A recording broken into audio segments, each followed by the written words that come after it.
It really wasn't too long ago that I decided to unbox a 4-tier grow tent from Spider Farmer, and I just wanted to let you know how that went. There were 4 poles that I had to put together, and the one that was in the middle is the smallest one. The one on top and the one on the bottom were the same length, but the one on the bottom had feet that were screwed into it. After I got those all put together, there were some 2-part pieces that put together underneath, and they gripped the pole. And then I just slid the shelves down the poles until they rested on top of those, and they kind of wedged together. And that sets the height of the shelves. Now, if you're doing the shelves, I would suggest using a tape measure or yardstick to measure the distance between shelves. And the other thing that I would suggest is that there's these little indents on the poles, and I would count those like 1, 2, 3, and make sure that they're even on each of the 4 poles. That way, the shelves will all be fairly level. Instead of equal distance between the shelves, and you could vary yours as well, I decided to put a little bit more room for the bottom part, because I'd like to put 2 side-by-side 5-gallon buckets and do a passive crack key system there. And the middle shelf, I've got it set up for either 3.5 crack key buckets or the let pot system that I have, which pumps water up from the bottom. Also has like that reservoir feature that will keep your plants watered. The top shelf, I've got that set for microgreens, and the microgreens I will be able to basically put those in a germination mode for about 3 days with a brick on top, and to help those grow through. And then on day 4, go through like 24 hours of a blackout period, and then remove the cover off the top and allow those to grow until about day 10, and harvest the microgreens. And with 40 times the nutrients as an equivalent salad, that's going to give me a much healthier dish.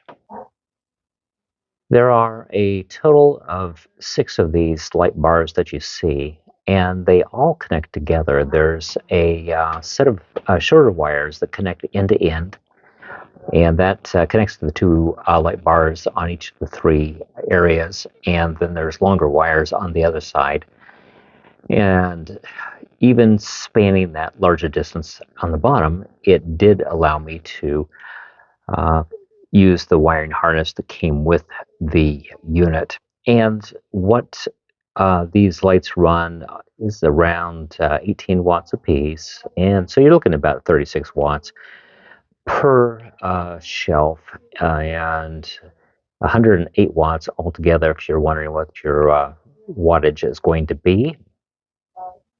There were metal clips that came with the lights, as well as zip ties, and so I ran a zip tie in through the metal clamp, and I put it around about bar 5 and 6 from the edge on each side, and that held the metal clip up against the wire rack, and positioned my lights where they're about equidistant and cover the area underneath fairly well.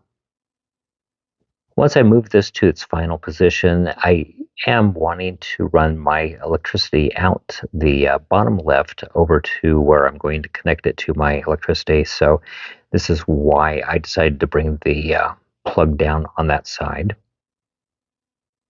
Each of the shelves has this nice little boot that sits down inside the shelf. And speaking of which, let's quickly talk about 2 things. One is when you put the shelves together, it's somewhat logical to think that they go upside down, but you do want the There, I can show you that way. You do want the shelves turned so that these turn out to be walls that are rigid for this boot liner to go up against. And then the boot liner also has what looks like on a beach toy, that has like a little rubber. There's a good view. A little plastic rubber valve that you would open on a beach toy and blow into. But on this boot liner, what you do is you just keep that closed. And if you were to get any water that came up into the tray, you could open that up and you could drain that into a smaller cup and get rid of it, then wipe out the inside.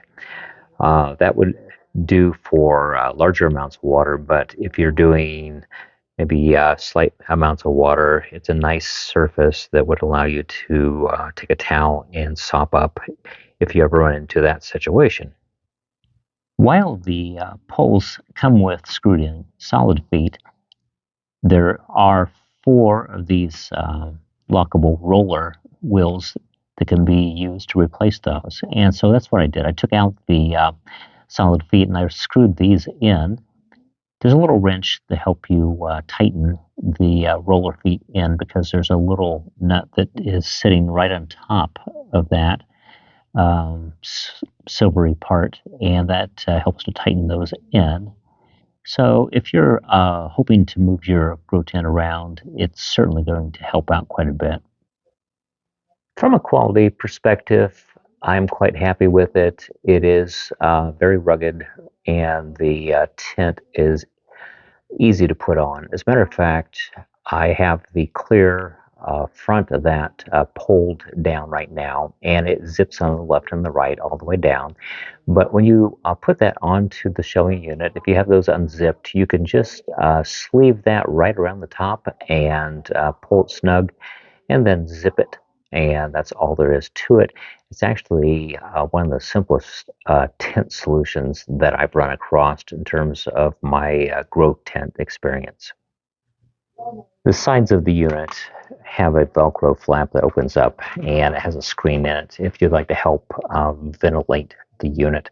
And it also has a pouch on the side if you'd like to stick tools that you normally use with your hydroponics or soil plants.